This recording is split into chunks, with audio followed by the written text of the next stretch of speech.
चलिए एक्सलाइड्स इस वीडियो के अंदर हम नेस्टेड इफ स्टेटमेंट्स के बारे में बात करते हैं और उनको कैसे यूज़ करें इसको हम डिस्कस करेंगे। नेस्टेड इफ स्टेटमेंट का यूज़ कॉम्प्लेक्स कंडीशन को हैंडल करने के लिए होता है। इसमें एक आउटर इफ फंक्शन होता है जो एक से ज़्यादा इनर फंक्शंस को कंटेन करता है। मतलब एक इफ के अंदर दूसरा इफ फंक्शन होता है जो अलग अलग कंडीशंस को चेक करता है और अलग अलग आउटपुट वापस रिटर्न करने की कैपेबिलिटी रखता है। नेस्टेड इफ फंक्शन एक्सेल का एक एडवांस वर्जन है जिसमें इफ फंक्शन के अंदर मल्टीपल फंक्शंस का यूज किया जा सकता है। यहाँ पे मैं एक वर्ड पे एम्फसाइज करूंगा, वो है फंक्शंस।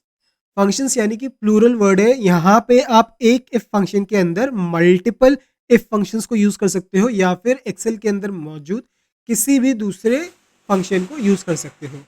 तो नेस्टेड इफ फंक्शन में ज़्यादातर जो पहला पैरामीटर होता है उसमें आपको एंड और नॉट जैसे फंक्शंस देखने को मिलेंगे, लेकिन इसका जो सेकंड और थर्ड पैरामीटर होता है वहां पे आप देखेंगे कि नेस्टेड इफ के अंदर दूसरे इफ फॉर्मूलाज को यूज किया जा रहा है और एक चेन क्रिएट की जा रही है।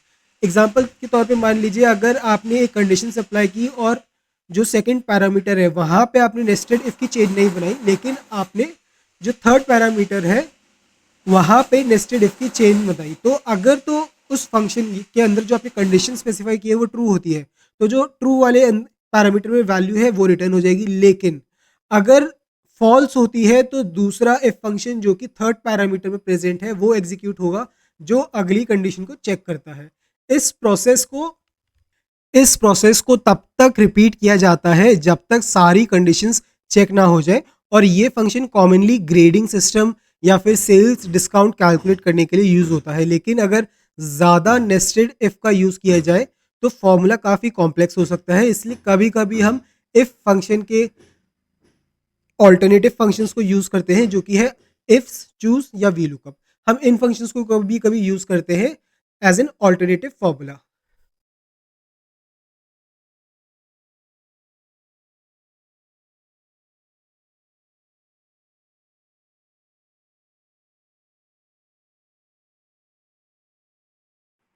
तो आपकी स्क्रीन के सामने जो अभी सिंटेक्स है वो एक नेस्टेड इफ का सिंटेक्स है, जो जहाँ पे हर डॉट रिप्रेजेंट करती है एक दूसरी इफ स्टेटमेंट। जैसे कि मैंने आपको पहले भी बताया था, आप किसी भी फंक्शन के अंदर कोई दूसरा फंक्शन यूज कर सकते हो। तो इसी तरह आप इफ फंक्शन के तीन पैरामीटर्स होते हैं, तीन पैरामीटर्स में कहीं पे भी इनर इफ फंक्शन को दोबारा से स्टार्ट कर सकते हैं, और वो आपके ऊपर डिपेंड करता है कि आप कितने फंक्शंस को उसके अंदर रिप्रेजेंट करना चाहते हैं। तो इसके बेसिस पे जो एक नेस्टेड इफ का जो स्ट्रक्चर है वो बनता है।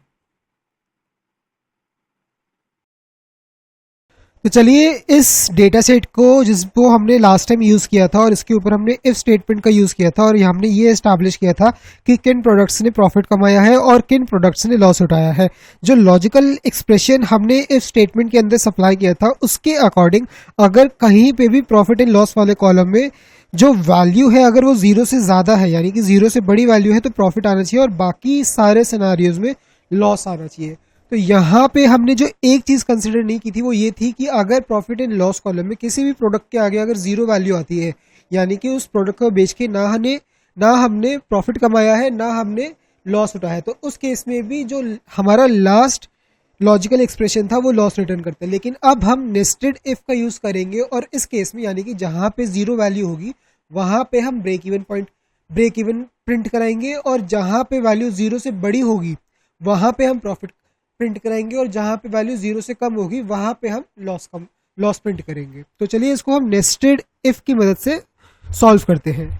तो सबसे पहले मैंने सेल C2 को सिलेक्ट किया है। अपना सबसे पहला फंक्शन मैं इसी सेल के अंदर अप्लाई करूंगा। तो इक्वल टू देके मैं फंक्शन का नाम टाइप करूंगा इफ, और सेल B2 का रेफरेंस देके अपनी लॉजिकल एक्सप्रेशन को टाइप करूंगा जो कि है B2 ग्रेटर देन जीरो, यानी कि value in B2 is greater than zero, then print profit.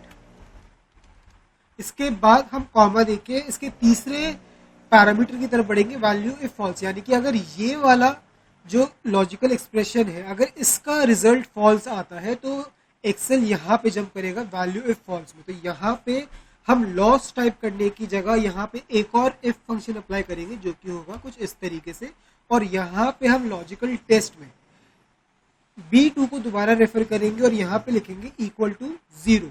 तो यहाँ पे अब प्रिंट होगा ब्रेक इवन। बाकी सारे सिनेरियोज में यहाँ पे हम प्रिंट करेंगे वैल्यू इफ फॉल्स में लॉस। इसके बाद हम जो हमारा नेस्टेड यानी कि जो इफ फंक्शन हमने बाद में अप्लाई किया है उसके ब्रैकेट को क्लोज करेंगे और फाइनली जो हमारा आउटर मोस्ट इफ फंक्शन है हम उसके ब्रैकेट को भी क्लोज करके एंटर हिट करेंगे और यहाँ पे हमारे जो लॉजिकल एक्सप्रेशन है उसके अकॉर्डिंग प्रॉफिट लॉस या फिर ब्रेक इवन प्रिंट होगा। तो यहाँ पे मैं इस फॉर्मूले को कॉपी करके बाकी सारे सेल्स में पेस्ट कर देता हूँ कुछ इस तरीके से। आप देख सकते हैं प्रोडक्ट सी में हमने प्रॉफिट एंड लॉस वाले कॉलम पे अगर जाए तो यहाँ प्रोडक्ट सी में 0 है तो यहाँ पे ब्रेक इवन लिखा हुआ आ रहा है, जबकि पिछली बार यहाँ पे लॉस लिखा हुआ आ रहा था। अगर वैल्यू 0 से कम है जैसे कि यहाँ पे -31 दी हुई है प्रोडक्ट बी में तो यहाँ पे लॉस लिखा हुआ आ रहा है। प्रोडक्ट ए और प्रोडक्ट डी में जो वैल्यू है वो है 0 से ग्रेटर, बड़ी वैल्यू है तो यहाँ पे दोनों ही केस में प्रॉफिट नजर आ रहा है। तो इस तरीके से आप नेस्टेड इफ के फॉर्मूले को यूज करके मल्टीपल कंडीशंस को इवैल्यूएट कर सकते हो और मल्टीपल आउटपुट को रिटर्न कर सकते हो।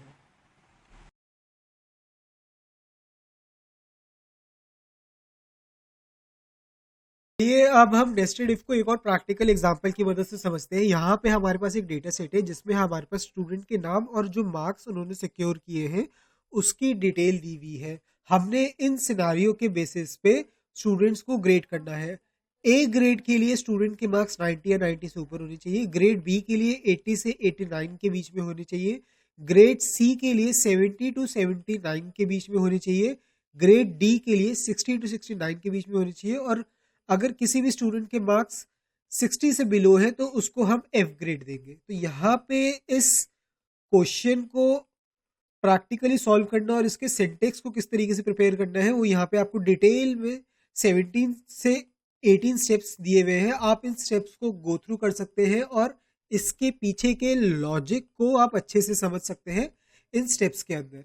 हम इस क्वेश्चन को प्रैक्टिकली अभी सॉल्व करेंगे तो चलिए स्टार्ट करते हैं। यहाँ पे सेल E108 पे मैं पहला फॉर्मूला अप्लाई करूंगा और बाद में इस फॉर्मूले को बाकी के स्टूडेंट्स के ऊपर कॉपी करके अप्लाई करूंगा। तो चलिए स्टार्ट करते हैं नेस्टेड इफ का फॉर्मूला। सबसे पहले हम इफ स्टार्ट करेंगे, सेल D108 में जो मार्क्स है उसका रेफरेंस देंगे और यहाँ पे लिखेंगे if greater than equal to 90 then value if true में जो ग्रेड है वो है ए। इसके सेकंड पैरामीटर में यानी कि वैल्यू इफ फॉल्स वाले पैरामीटर में अब एक और इनर इफ फंक्शन को हम ओपन करेंगे और यहाँ पे अगेन हम सेल D108 का रेफरेंस देके लिखेंगे greater than equal to 80 then इसके वैल्यू इफ ट्रू में हम लिखेंगे बी।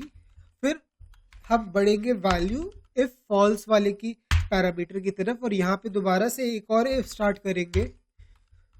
यहाँ पे अगेन हम सेल का रेफरेंस देंगे और अपने क्राइटेरिया को मेंशन करेंगे जो कि है greater than equal to 70 then the grade is C और इसके बाद दोबारा से फंक्शन खोलेंगे, सेल का रेफरेंस देंगे, क्राइटेरिया इनपुट करेंगे जो कि है greater than equal to 60 then the grade is D. Finally अगर यहाँ में से इन चारों में से कोई भी कंडीशन मीट नहीं होती है देन जो स्टूडेंट के मार्क्स है वो होने चाहिए एफ। अब इसके ब्रैकेट को बंद करेंगे। जितने भी हमने यहाँ पे इफ फॉर्मूलाज लगाए यानी कि 1 2 3 4 तो हमें यहाँ पे 4 ब्रैकेट को क्लोज करना होगा इस तरीके से और जैसे ही हम इंटरनेट करेंगे हमारा जो ग्रेडिंग है वो इस सिंटेक्स के हिसाब से आ जाएगा।